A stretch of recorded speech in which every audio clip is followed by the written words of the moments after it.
Satu, adakah dalil mengazani orang yang meninggal saat dikuburkan? Saya belum dapat ya. Belum dapat. Mungkin karena keterbatasan pengetahuan saya tidak mengetahui dalil-dalilnya, dan biasanya saya kalau belum dapat saya tidak mengamalkan karena saya belum tahu. Jadi teman-teman yang tahu tolong tunjukkan kepada saya supaya nanti saya bisa teliti. Kalau benar insya Allah saya sampaikan dan mungkin saya amalkan. Kalau kemudian tidak ada dalilnya, maka saran saya lebih baik meninggalkannya daripada mengerjakan sesuatu yang tidak ada tuntunannya. Itu saran saya. Kalau dalil untuk mengazani saat dilahirkan itu masih ada, walaupun ulama beda pendapat, tapi ada dalilnya. Ya, ada dalilnya. Sampai beberapa imam termasuk misalnya kita tunjukkan ada Imam An-Nawawi, termasuk Ibnu Qayyim Al-Jauziyah, beliau termasuk yang menguatkan pendapat itu. Jadi Nabi SAW pernah mengadzani Al-Hasan dan Husain saat dilahirkan. Dan itu masih normal, masih logis. Apa diantara logisnya? Karena fungsi adzan itu bisa mengusir setan. Sedangkan sunnah Nabi ketika bayi itu dilahirkan, maka didoakan diantara doanya menjauhkan dia dari setan. Allahumma inni a'udzubika bikalimatika tammah min kulli syaitanin wa hammah. Kan? Min kulli syaitanin wa hammah wa lammatin wa hammah. Ya Allah, saya berlindung kepadamu ya Allah dari keburukan yang menimpa anak saya ini, dan dari godaan setan, dan dari segala keburukan-keburukan dari hal yang buruk yang menimpanya dalam kehidupan. Dijauhkan dari setan, sedangkan fungsi adzan itu mengusir setan. Coba lihat di Abu Dawud nomor hadis 666. Idza udzina, kalau adzan dikumandangkan, fa farra syaitanu wa alaihi dhurat, maka setan itu lari sambil terbirit-birit. Jadi kalau adzan berkumandang, setan lari. Makanya antum punya teman non muslim jalan, adzan berkumandang, itu non muslim bisa mengingatkan, Pak, apa enggak salat dulu? Sudah adzan. Karena setannya enggak ada. Fa idza tuwiba, kalau adzan selesai dikumandangkan, ada setan balik lagi menggoda orang lain. Makanya orang Islam bisa jawab, tenang, baru adzan, belum qomat. Setan balik lagi. Sama qomat juga begitu. Sampai Anda akan sholat, saat akan sholat biasa, tapi begitu takbir kata Nabi, udhkur kada, udhkur kada. Setan itu akan berkata, ingat ini ya, ingat itu ya. Nggak percaya, silahkan nanti saat zuhur. Begitu Anda takbir, di benak Anda akan muncul banyak hal yang akan diingat. Ingat ini, ingat ini. Sampai ada juga ingatan, ingat kata Ustadz Adi, setan itu menggoda, padahal setan. Begitu goda. Hatta la yashghal musalli kam raka'atan yusalli. Sampai ada orang sholat tidak sadar berapa rakaat sedang menunaikan sholatnya. Itu kata Nabi. Makanya ketika Maryam dilahirkan, bapak ibunya berdoa. Quran surah ketiga ayat 36. Wa inni sammaituha Maryama wa inni u'idzuha bika wa dzurriyyataha minasyaitonir rajim. Jadi kalau dalam saat keadaan dia masih hidup, baru dilahirkan, itu kesunahannya ada. Walaupun ulama beda pendapat, tapi nggak ada masalah. Anda mau ngamalkan silakan, tidak juga nggak ada masalah. Karena fungsi adzan itu satu mengusir setan, kedua memanggil orang sholat. Makanya diperdengarkan kalimat-kalimat thayyibah supaya dewasanya terbiasa mendengar kalimat itu. Tapi kalau sudah meninggal dunia, orang meninggal dunia itu, maaf, satu, sudah nggak sholat lagi. Makanya ketika antum adzan, dia nggak akan dengar untuk sholat. Nggak ada. Yang kedua, setan nggak goda orang meninggal. Nggak ada kerjaan setan godain orang meninggal. Masya Allah, sudah meninggal masih digoda juga. Setan itu punya masalah itu. Ya, stres setannya itu. Jelas ya? Jadi kalau saya pribadi, saya tidak mengamalkan itu. Tidak mengamalkan. Dan bagi yang mengamalkan, ya, coba saya sampaikan dalilnya, nanti saya coba lihat. Ya, kita harus objektif menilai. Kalau memang ada dalil, kita perhatikan, kita lihat. Kalau kekuatannya sahih, bahkan sahih sekali, ya kita bisa amalkan. Kalau misalnya di bawah itu, misalnya lemah, bahkan maudhu, bahkan palsu, ya kita tidak usah amalkan. Ya, jadi tidak usah repot-repot. Jangan takut kehilangan fadilah. Jangan takut kehilangan fadilah. Fadilah itu justru ada ketika kita berpegang pada tuntunan yang benar, dalil yang kuat, dan kita yakin dalam mengamalkannya. Paham? Pak Ustaz, bagaimana hukumnya mengazankan mayat sebelum dikuburkan? Sebab dosen saya mengatakan itu haram, sedangkan di kampung saya itu dilakukan. Dosen kamu, dosen bapak, dosen antum yang mengatakan haram ini, dia dalilnya dua saja, Quran hadis, Quran hadis. Tak ada di Quran, tak ada di hadis, haram.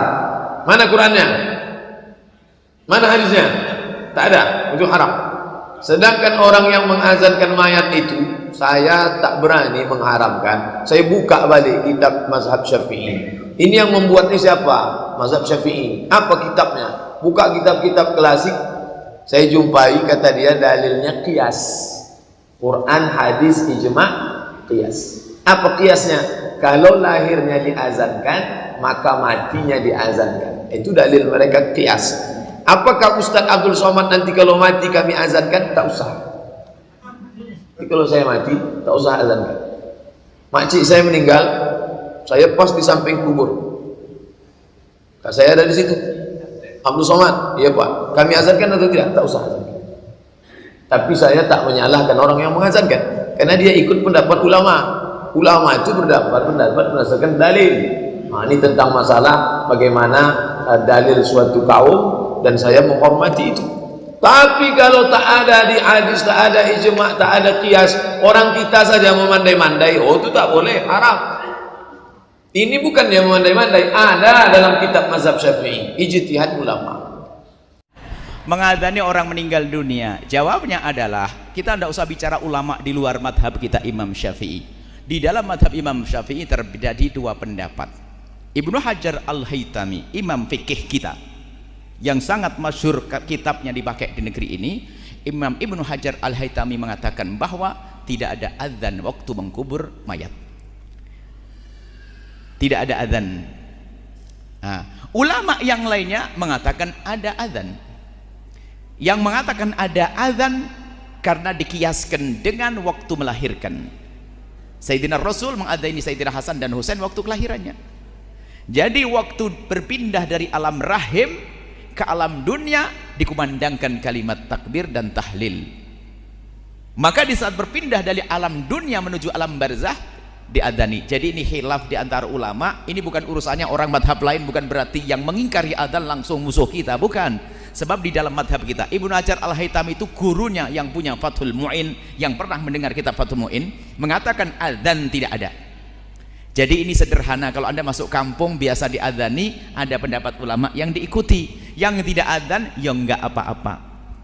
Jadi ini khilaf di antara ulama kita ya, bukan urusan ulama yang anti kita, bukan. Ini adalah khilaf di dalam madhab kita. Imam Syafi'i radhiyallahu taala anhu tidak ada adzan. Tapi kalau kita mengadzani ada, mereka ngikuti petunjuk karena ini keluar dari alam ke alam lain, dikumandangkan adzan.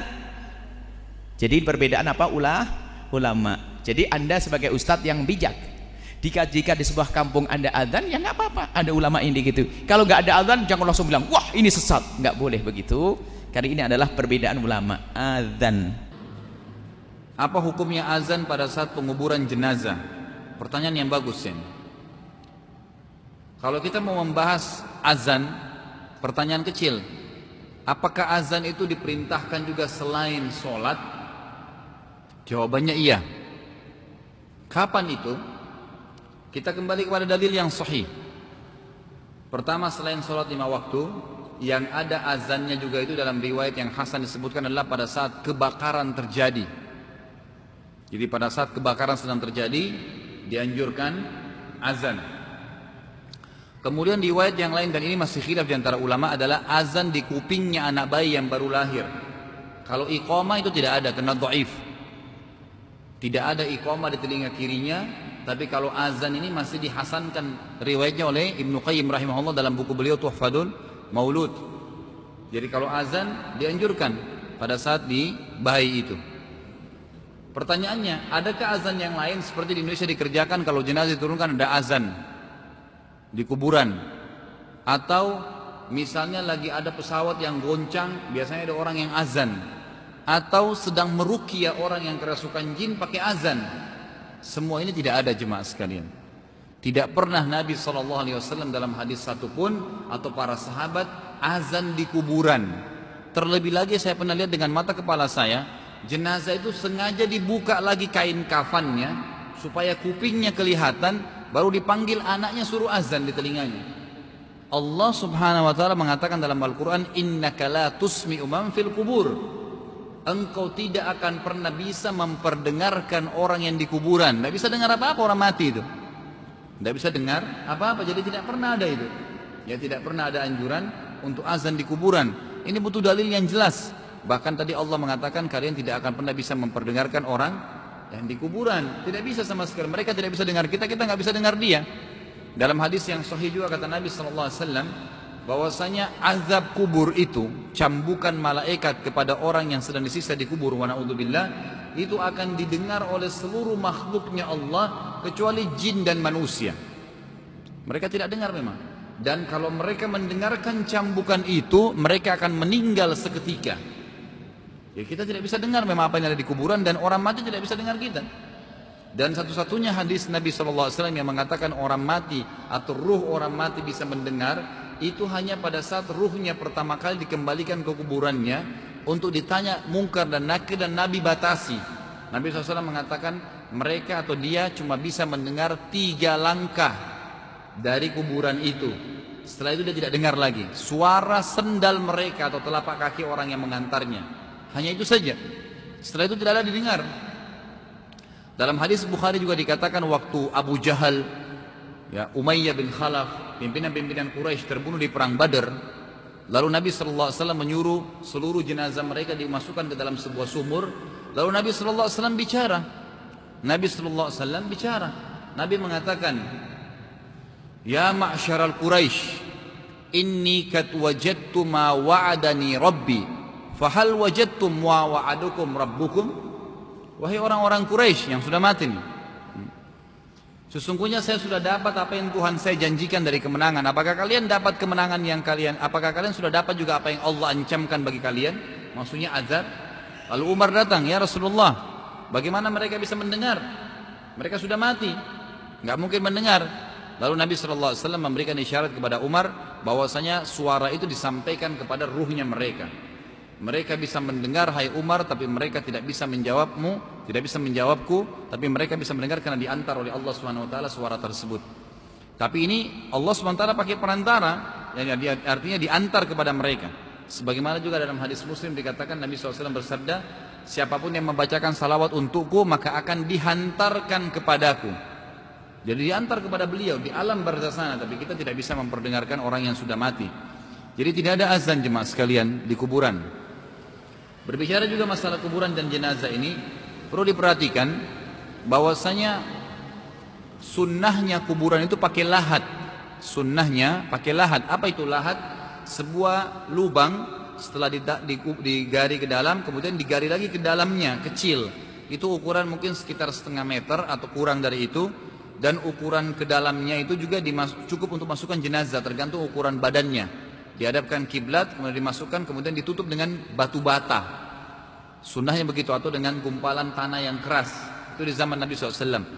Sehingga pada saat dituangkan tanah, pada saat ditutup itu jenazahnya tidak kena. Kalau kita di Indonesia kan tidak dibuat lahat, tapi dipasangin papan-papan. Nah sebenarnya ini harus diubah, karena Nabi SAW memang contohkan pakai lahat. Pakai lahat, mestinya pakai lahat saja. Kan gitu, dipakai lahat. Dengan melubang lagi sedikit kepada dalam, kecuali kondisi kuburan tidak layak untuk digali. Misalnya pada saat lagi musim hujan, banjir lebat, tidak bisa, maka jenazah dikuburkan sesuai dengan keadaan yang bisa saja, semampunya, gitu kan? Karena ada biasa kuburan memang tertanam dengan air atau tertimbun dengan air, maka tidak bisa, jenazah tidak bisa dalam, maka secukupnya setelah dikuras, ditaruh dan semampunya saja.